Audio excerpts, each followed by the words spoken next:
È quasi pronto il faldone che Andrea Saccarola, sindaco di Martellago, si appresta a consegnare ai carabinieri e alla polizia postale.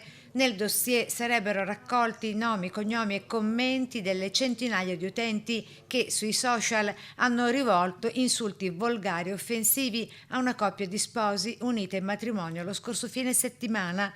La vicenda è esplosa dopo che il primo cittadino sabato scorso aveva celebrato un matrimonio misto e pubblicato una fotografia della cerimonia sulla propria pagina Facebook. In poche ore il post è stato preso di mira da numerosi commenti dal contenuto discriminatorio. Indignazione e polemiche dopo la pioggia di insulti sessisti e razzisti sotto al post del sindaco di Martellago, Andrea Saccarola. Sindaco cui nel frattempo sono arrivati anche quasi 1 migliaio di messaggi di solidarietà, tra questi anche quello dell'assessore veneziana Paola Mar.